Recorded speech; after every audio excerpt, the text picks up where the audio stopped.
traffic this morning. There was that deadly crash I mentioned that I'm monitoring in Astor. It's along State Road 40. It's right here at Deer Fly Road. That's why you're seeing that bright purple here. This is in Lake County, pretty close to the Volusia County line, but this is a big part of Astor. The detour is going to be County Road 445, and this crash was actually reported over 10 hours ago now, close to 9 o'clock last night. But according to state troopers, they were still on scene working to clear that crash. So we'll keep you updated as we learn more. State Road 429 northbound, there was a crash here getting off in Ocoee near Plant Street. So that is just in that toll plaza area. All the lanes along the 429 are open. I-4 nice and quiet in Wheeler Park. Fortunately, no crashes this morning, but we do have that construction happening later on from Lake Mary Boulevard into Deltona on the eastbound side of I-4. So we'll have coverage of that at 9 o'clock over on CW18. I-4 eastbound delays right now from US 27 to South Street and Champions Gate. Right now we're sitting at 39 minutes. It is 6:52 on the dot. Your top stories on this Thursday are straight ahead.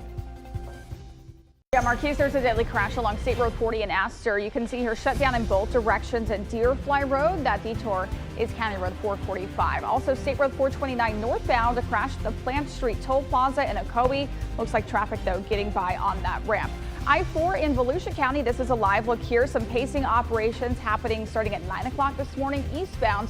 We have just learned from FHP this is a part of that ongoing investigation into that triple fatal crash that happened 12 days ago on October 4th. So we'll have continuing coverage of that over on CW18 starting at 7 o'clock.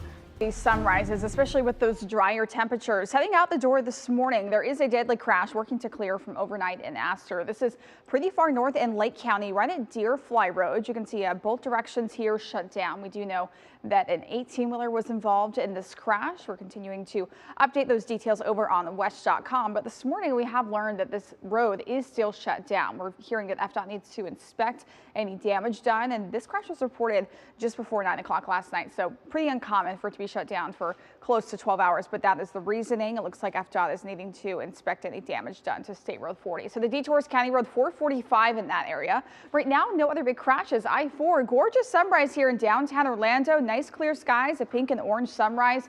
Heavier traffic starting to build, but no crashes along I-4. This is looking in Volusia County near that I-95 interchange. Off to a nice quiet start there. And those travel times pretty typical for a Thursday morning in Champions Gate. Eastbound from US 27 to South Street in downtown Orlando. Right now we're sitting at about 40 minutes. Technology is helpful. It's not necessarily foolproof. Yeah, it's definitely not foolproof. And if your car does have some type of automatic braking system, it doesn't mean it will always activate, especially overnight. Not only is it harder for you to see on the roads at night, but the sensors on your car can also have some trouble. Despite that, AAA's recent study found that cars that have a pedestrian automatic braking system installed have significantly improved in terms of their ability to avoid pedestrian crashes, going from 0% in 2019 to 60% this year. However, the study also found that high visibility clothing, like what construction workers and roadside assistance workers wear, can sometimes interfere with detection at night. Vehicles are getting a lot better at detecting and braking for pedestrians, but they're still not perfect. So it's important for us as drivers to stay alert while we're behind the wheel. And if you do encounter a pedestrian on the roadway, realize this is a life or death situation. And Meaghan, let's talk about the overall message here. What is it that officials want to get out to all of us? You know, no matter the technology, whether you're driving a Tesla or you have one of those automatic braking systems, they want to say to never rely on that technology. And also, it doesn't matter if you're driving at night or in the daytime, even though there's an increase of those deadly crashes in those evening hours, you always want to be careful and be alert no matter what time of day you're driving. Yeah. Meaghan, thank you. Such interesting data from AAA. Gives us really great insight. And we say good morning on a Thursday. I'm Jason Guy. Joining me is our traffic expert, First Warning Traffic's Meaghan Mackey. And Meaghan, there are some traffic pacing operations that begin today on I-4. Yeah, they are, Jason. And heads up, if you're driving through East Seminole or Volusia County, this is going to impact you. FDOT crews will be working on the eastbound lanes of I-4 between 9 a.m. and 11 a.m. So that's in about an hour from now.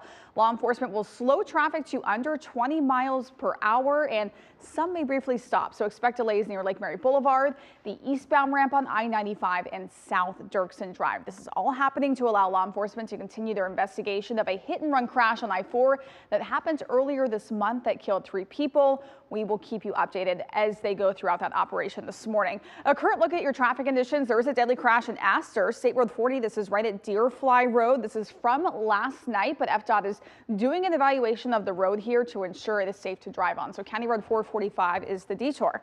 Marquise, busy in the traffic department, but at least you are quiet over there in terms of morning. Good morning, Christina. There is a new crash right now along State Road 417. This is the southbound off-ramp to the turnpike. Big backups here. A couple of lanes are blocked, and there's slowdowns getting onto the turnpike, only impacting that southbound side. Marquise, though, looks like dry conditions for our Thursday morning. Indeed.